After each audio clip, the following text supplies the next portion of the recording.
kitabnya ini pada dasarnya kitab yang berbicara tentang masalah fikih, masalah hukum Islam, masalah hal-hal yang berkaitan dengan hadis-hadis fikih.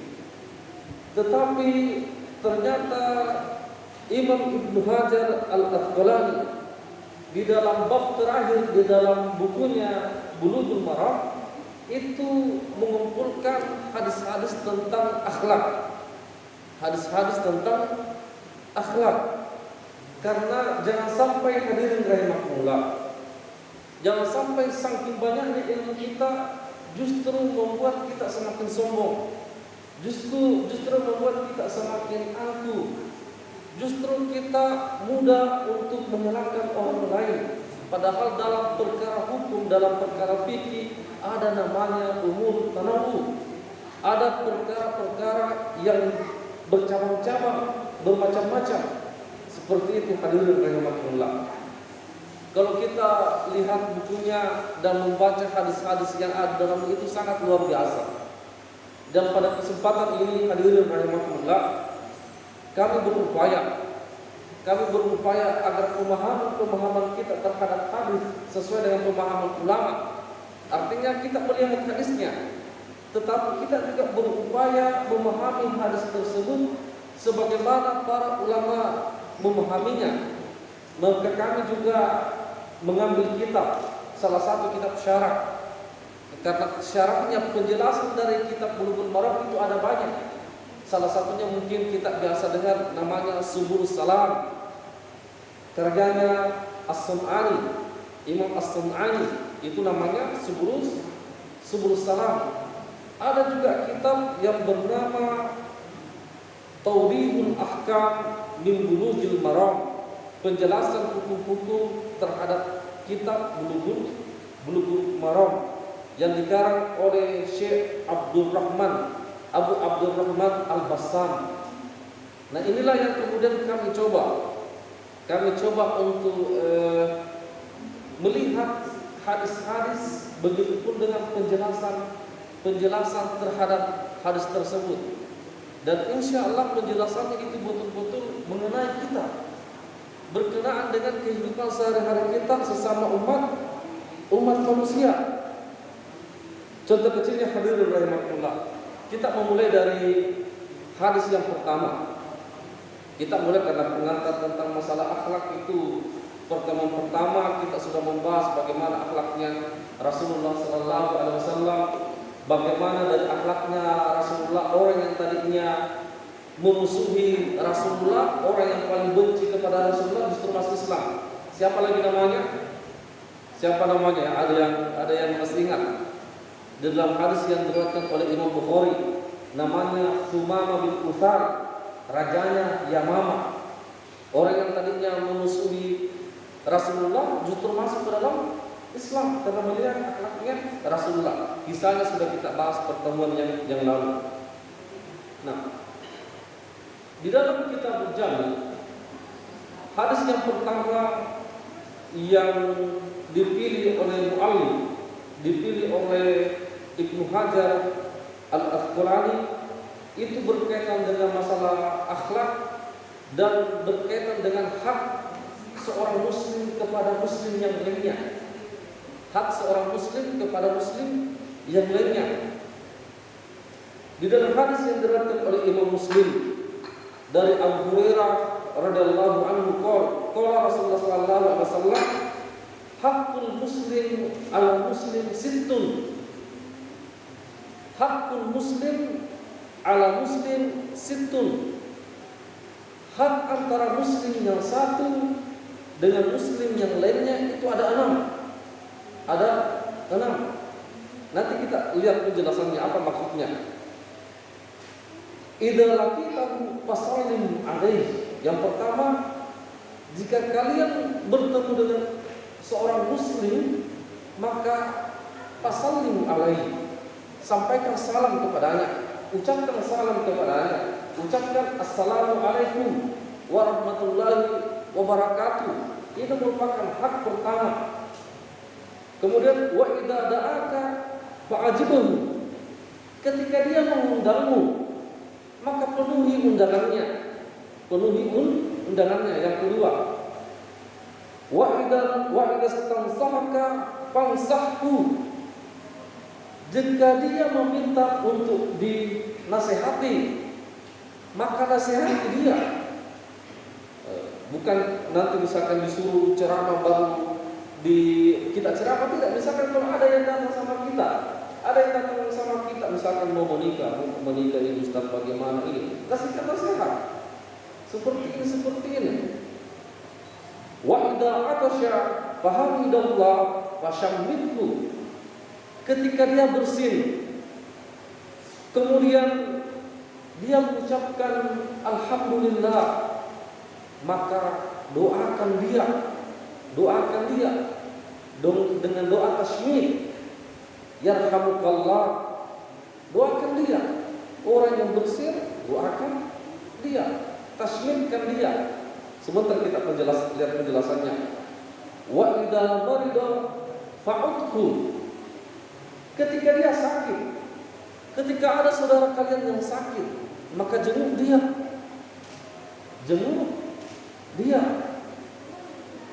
Wa idza mata fattabi'hu. Kemudian ketika dia meninggal, iringi jenazahnya. Kalau kita melihat ini hadis Rasulullah SAW, sungguh besar perhatian Rasulullah SAW terhadap membangun masyarakat yang baik, terhadap membangun umatnya. Kenapa demikian hadirin rahimakumullah? Kenapa Rasulullah SAW menjelaskan hal ini? Syekh Al-Bassam mengatakan, Al-Bassam At-Tamimi mengatakan, ad-dinul islami dinul mahabbah. Agama Islam adalah agama yang penuh dengan kasih sayang, wal mawaddah, rasa cinta, wal ikha, dan persaudaraan.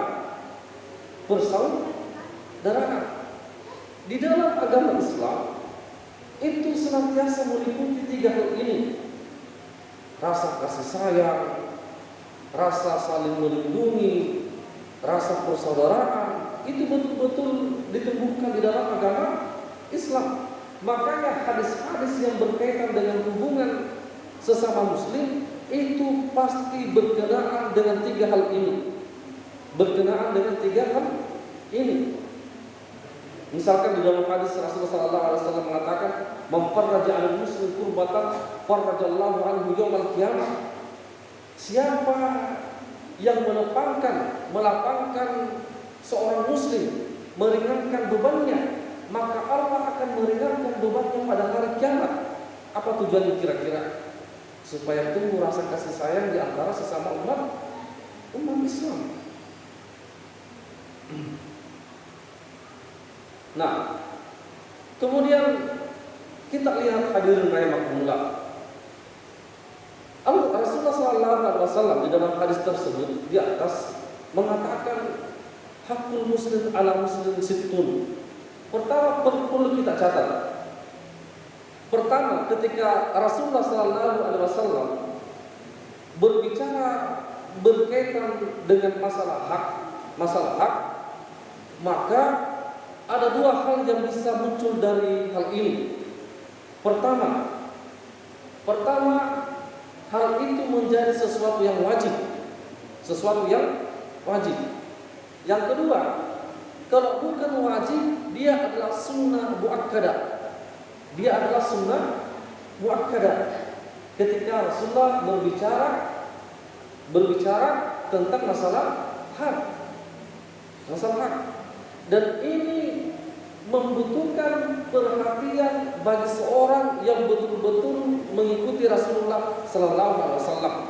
Butuh perhatian, karena dia merupakan sesuatu yang diisyaratkan oleh Rasulullah SAW, yang di dalamnya disertai dengan penegasan.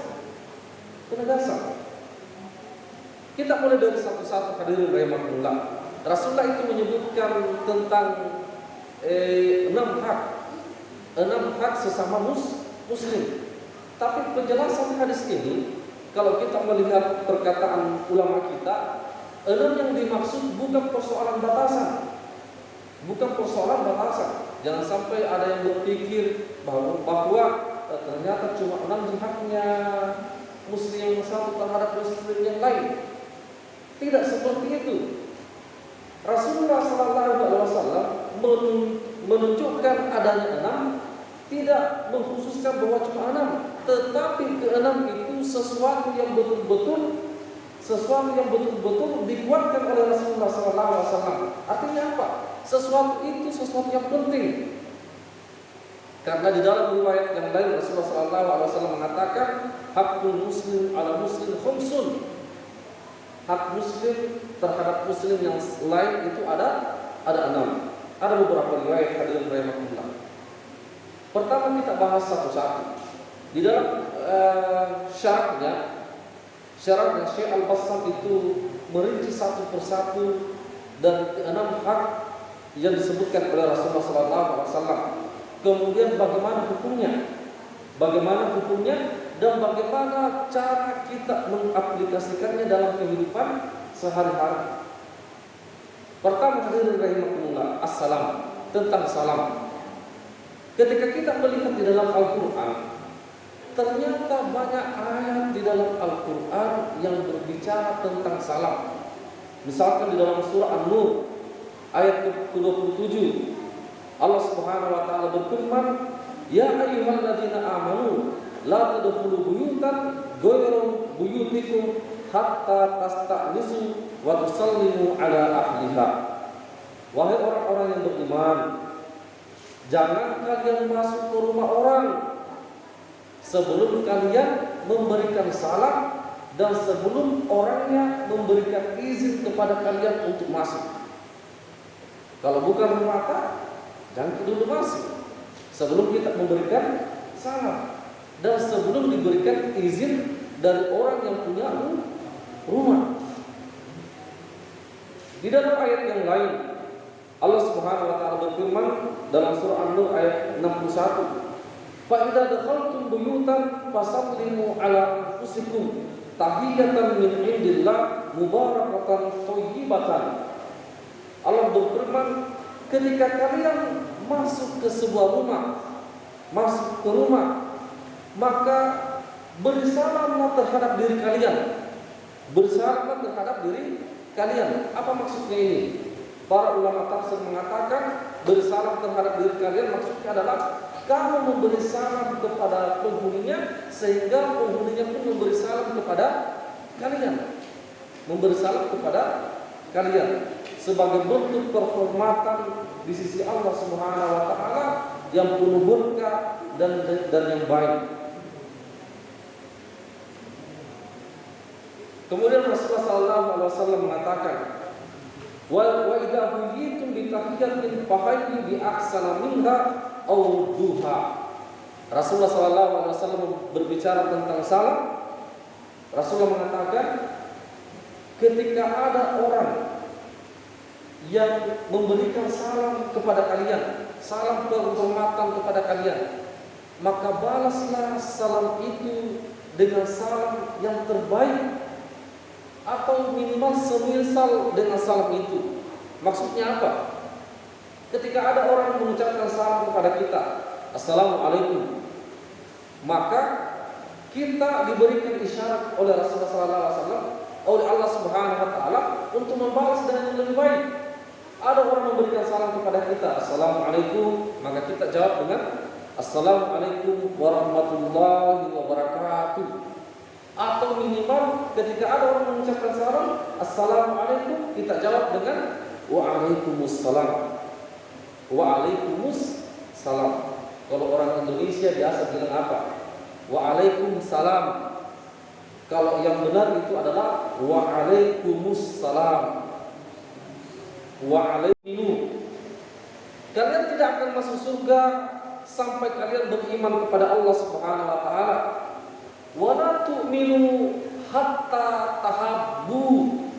Dan kalian tidak akan beriman sampai kalian saling mencintai. Kalian belum sempurna imannya. kalau kalian belum saling mencintai. Awala adullukum ala syai'in idza fa'altumuhu tahabbtum. Kata Rasulullah sallallahu alaihi wasallam, maukah kalian aku tunjukkan suatu amalan, kalau kalian lakukan amalan itu maka pasti kalian akan saling mencintai. Kata Rasulullah, afshus salam bainakum, tebarkan salam di antara kalian. Resepnya Rasulullah. Kalau kita mau saling mencintai, resepnya Rasulullah apa? Sebarkan salam di antara kalian. Nah. Kemudian hadirin rahimakumullah, apa hukumnya salam? Apa hukumnya salam? Di dalam kitab Al-Iqna dikatakan bahwa wabtida'us salam sunnah wa raddus salam fardu ainin 'alal munfarid. Ulama mengatakan bahwa memulai salam merupakan sunnah yang dianjurkan, sunnah muakkadah. Memulai salam hukumnya sunnah.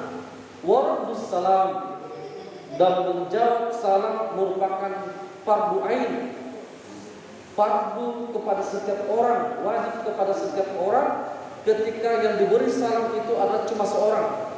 Misalkan saya bertemu di jalan, ketemu dengan seseorang sendiri, maka saya berikan salam kepada dia, itu sunnah, dan dia memberi salam kepada saya, menjawab salam saya, itu hukumnya wajib.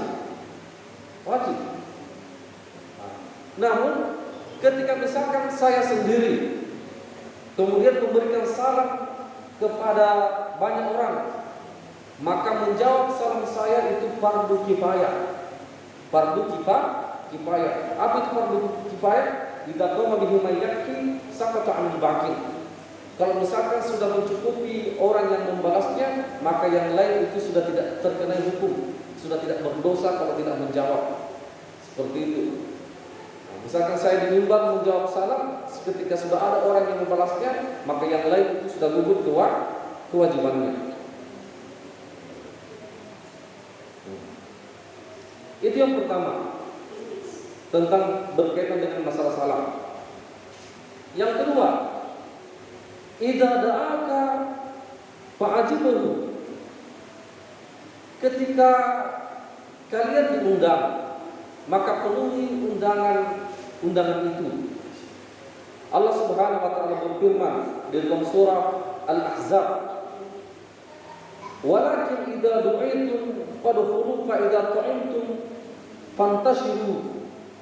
Allah mengatakan, jika kamu diundang maka masuklah. Ini berkaitan dengan rumah Rasulullah SAW dan berkaitan dengan keadaan para sahabat. Turun ayat yang menunjukkan tentang bagaimana Rasulullah bersikap, kemudian bagaimana sahabat bersikap kepada Rasulullah. Allah mengatakan, idza du'itum fadkhulu.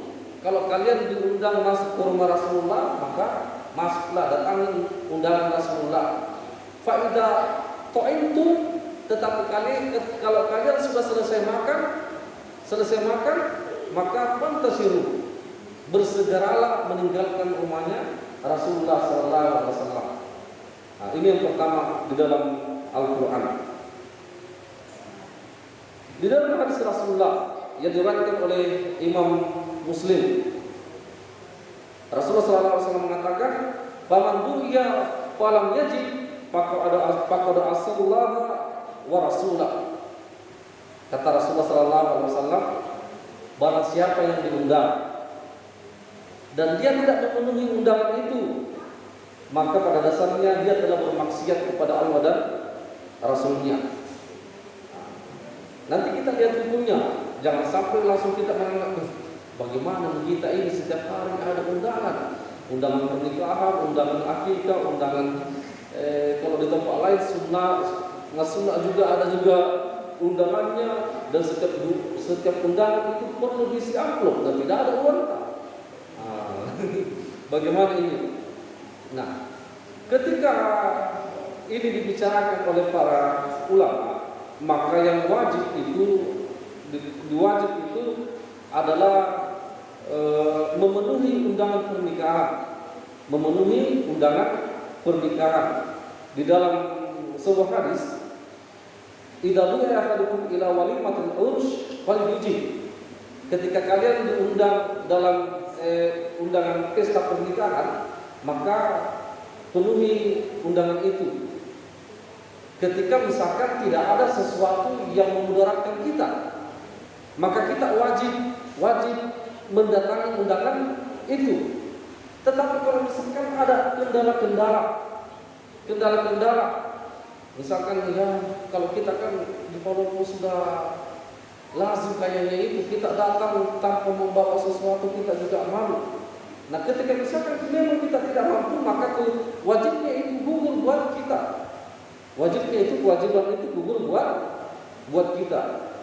Seperti itu. Kalau misalkan undangan yang sifatnya tidak ada hal-hal yang seperti itu, hanya diundang datang makan, diundang datang bersilaturahim, makan seadanya, maka itu sunnahnya itu tidak didatangi. Sunnahnya didatangi, kecuali yang disepakati oleh ulama, yaitu walimatul urs. Ketika misalkan tidak ada sesuatu yang memudaratkan kita, maka kita wajib mendatangi undangan itu. Kemudian yang ketiga, idza stansarka fansahhu. Ketika kamu diminta untuk memberikan nasihat, maka berikanlah nasihat. Kenapa? Syekh Bassam mengatakan, innamal mu'minuna ikhwah. Pada dasarnya umat Islam itu, umat yang beriman itu saling bersaudara. Kita sesama orang-orang yang beriman kepada Allah Subhanahu wa taala itu saling bersaudara. Makanya untuk menjaga persaudaraan itu perlu kita saling menasihati. Kata Allah Subhanahu wa taala, wa ta'awanu 'alal birri wat taqwa. Saling tolong-menolonglah kamu di dalam kebaikan dan di dalam ketakwaan. Makanya salah satu nasihat dari Rasulullah sallallahu alaihi wasallam, ketika ada orang yang meminta nasihat kepada kita, maka kita hendaknya memberikan nasihat kepada dia dengan sejujurnya. Salah satu yang biasa yang diberikan contoh oleh ulama-ulama yang kami dengarkan itu adalah dalam persoalan pernikahan. Misalkan ada orang datang ke kita untuk meminta nasihat, bagaimana anak gadis itu, apakah bagus, apakah dia baik, apakah dia layak untuk saya nikahi, apakah hubungannya terhadap tetangganya bagus, apakah hubungannya terhadap orang tuanya bagus. Maka selaku orang yang tahu tentang keadaan wanita tersebut, kita wajib untuk memberitahukan kepadanya bahwa seperti inilah keadaannya perempuan itu. Dan ini adalah nasihat dari Rasulullah sallallahu alaihi wasallam. Kita percepat. Rasulullah sallallahu alaihi wasallam mengatakan, ad-dinu an-nasihah, ad-dinu nasihah.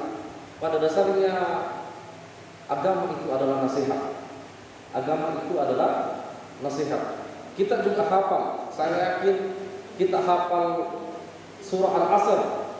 Allah berfirman, wal asri innal insana lafi khusrin illal ladzina amanu wa 'amilus sholihat wa tawassaw bil haqqi wa tawassaw bis sabr.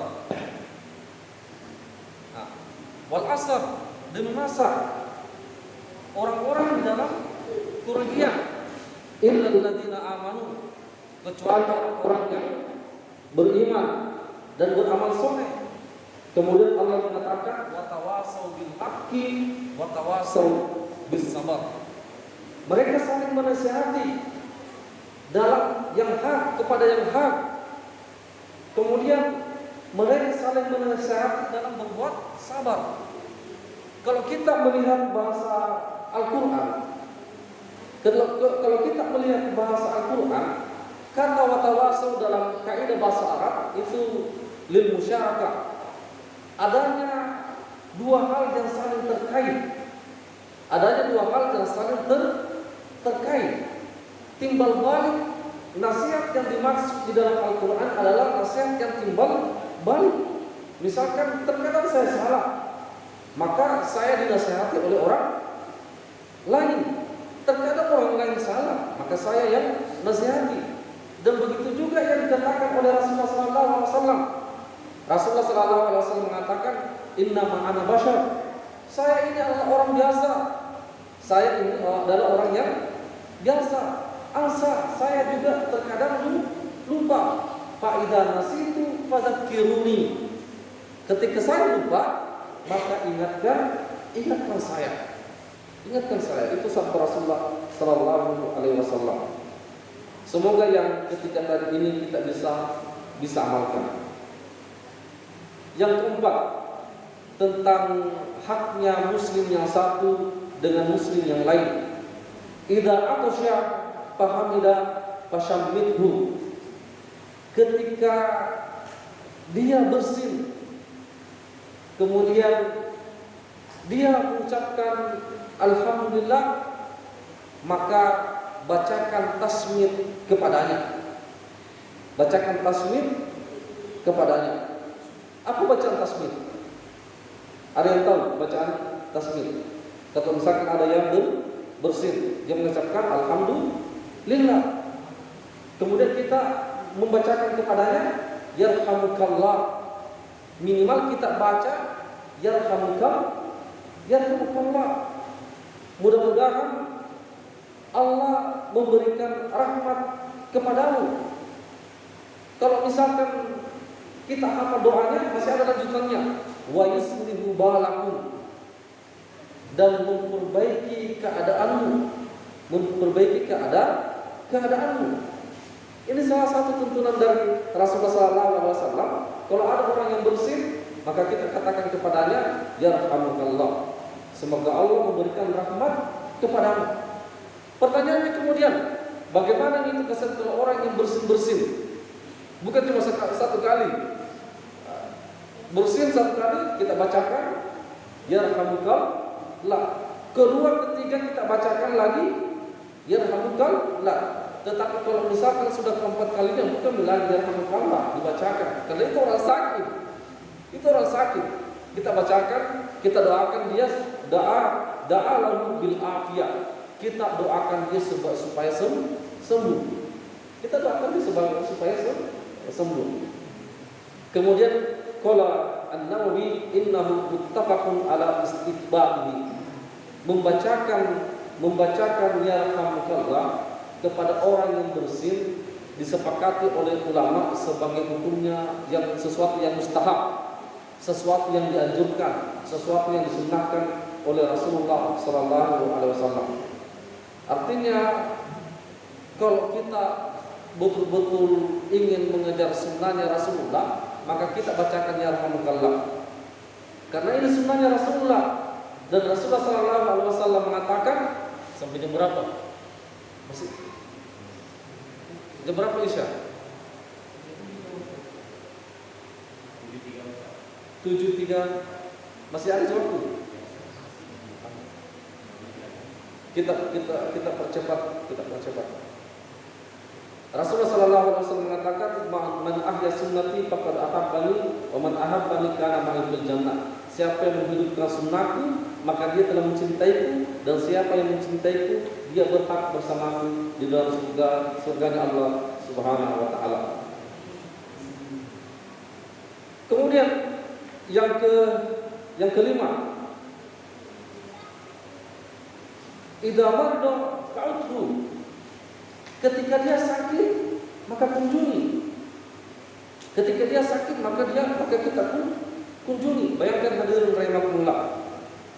Kalau kita melihat di dalam hadisnya Imam Bukhari dan Imam Muslim, jangankan orang Muslim, orang Yahudi saja itu dikunjungi oleh Rasulullah SAW ketika dia sakit. di dalam hadis yang diriwayatkan oleh Imam Bukhari. Begitupun ketika ammahu, pamannya Abu Thalib, padahal dia bukan orang Muslim, Rasulullah SAW juga pun kunjungi, apalagi orang Muslim.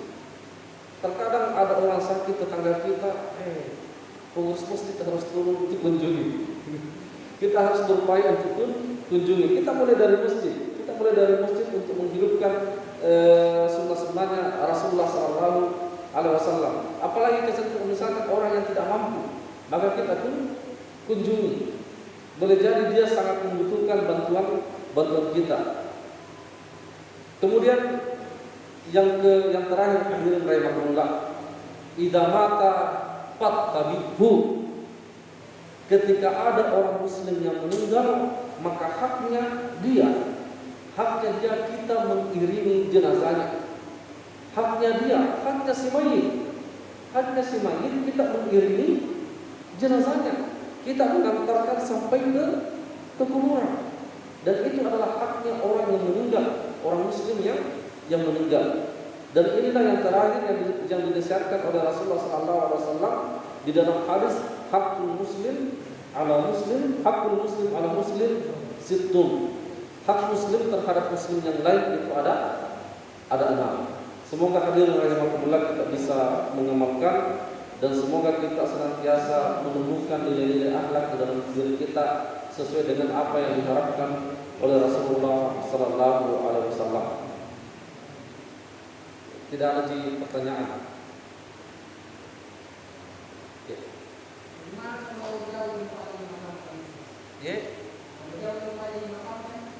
Kalau jauh, ini hukumnya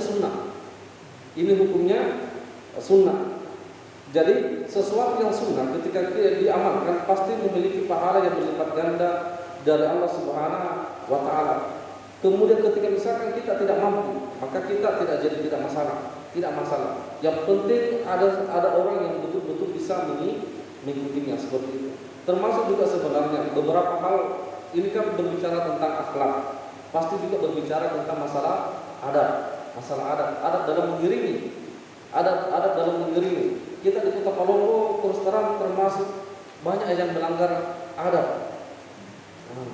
Kata Rasulullah SAW di dalam riwayat, di dalam hadis yang diriwayatkan oleh Abu Dawud dan Sunan dan riwayat Ahmad yang dihasankan oleh beberapa ahli hadis, Rasulullah SAW mengatakan, la tuttaba al-janazah bisautin wala narin. Jangan ikuti jenazah dengan suara keras, dengan api.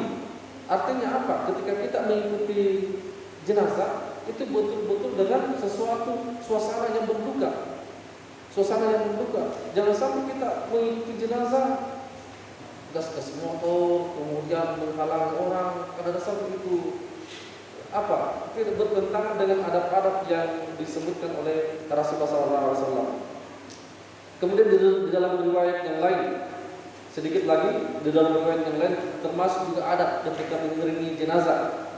Idza tabitum al-janazah fala tajlisu hatta tudah. Kata Rasulullah SAW, jika kalian mengiringi jenazah, maka jangan kalian duduk dulu sebelum jenazahnya itu berada di tanah. Hadis ini diriwayatkan oleh Imam Bukhari dan Imam Muslim. Pasti sahih. Dan ini betul-betul adab yang mesti kita lakukan. Bagi bayangkan hadirin rahimahullah, orang yang meninggal saja itu kita masih disuruh beradab oleh Rasulullah SAW. Apalagi orang yang masih hidup. Rasulullah melarang kita menduduki kuburan. Rasulullah SAW melarang kita melangkai kuburan. Orang yang mati saja. Kita disuruh beradab, berakhlak sama dia, apalagi orang yang masih hidup. Semoga kita bisa mengikutinya. Dan pengajian ini kita tutup dengan membaca doa kepada majelis. Subhanallah wa bihamdihi, asyhadu an la ilaha illallah, astaghfiruka wa atubu ilaik. Assalamualaikum warahmatullahi wabarakatuh.